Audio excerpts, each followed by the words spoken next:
रामचरितमानस की ये चौपाई हमें ये मार्ग दिखाती है कि प्रातःकाल उठने पर सबसे पहले क्या करना चाहिए।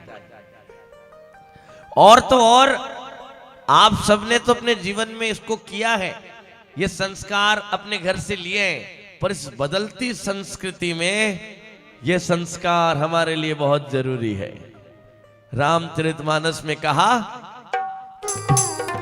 प्रातः काल उठ के रघुनाथा, माता पिता गुरु नावे माथा। ये सुंदर चौपाई हमें हमारे बालकों को, हमारी बालिकाओं को समझानी है, बतानी है। और तो और ये कलिकाल बड़ा भयंकर है। हमारे गुरुदेव हमें ये बात बताते थे, focus your attention on death. आज के समय में कितने सौभाग्यशाली हैं वो लोग जिनके माता और पिता रूपी भगवान साक्षात इस जीवन में उनके साथ है। मैंने ऐसे अनगिनत लोग देख लिए, माता और पिता के जाने के बाद कहते हैं कि काश थोड़ा समय दे सकते, काश उस समय नौकरी से छुट्टी लेकर मां की सेवा कर ली होती, काश उस समय पिता का उस बुजुर्ग अवस्था में हाथ बटाया होता। लेकिन एक बार जब चिड़िया खेत चुग जाती है तो कुछ नहीं मिलता।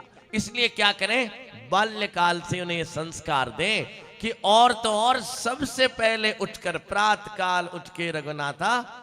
और तुलसीदास जी ने 3 वचन कहे, मात पिता गुरु नावै माथा।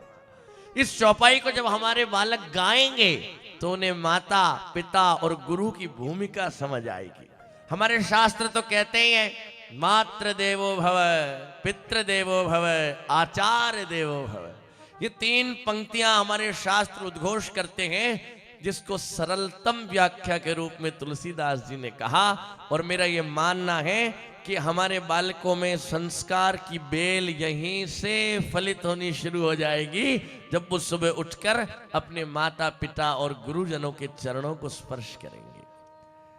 आज के इस काल में जो टीचर्स हमें पढ़ाते हैं, चाहे वो आध्यात्मिक ज्ञान हो या हमारी पढ़ाई लिखाई, हमने गुरु को एक पेड सर्वेंट बना दिया। गुरु के बारे में हमारी अवधारणा क्या हो गई कि हाँ, ये तनख्वाह लेकर अपना काम, अपनी ड्यूटी कर रहे हैं। वो भाव चला गया कि गुरु की शक्ति मुझे अंधकार से निकालेगी, प्रकाश की ओर ले जाएगी। हमारे शास्त्रों में तो ऐसे कितने उदाहरण हैं कि अज्ञानी से अज्ञानी मनुष्यों के शीश पर गुरु ने हाथ रखा और तत्क्षण में ब्रह्म ज्ञानी हो गए। इसीलिए हमारे बालकों में, हमारी बालिकाओं में ये संस्कार उत्पन्न हो, जब हम गर्व से इस बात को कहें। और जब प्रातःकाल हमारे बालक उठे तो बिना बताए, बिना सिखाए उनके मुख में, उनके मन में ये चौपाई आए और वो माता पिता और गुरु को प्रणाम करें। श्री राम जय राम, जय जय राम।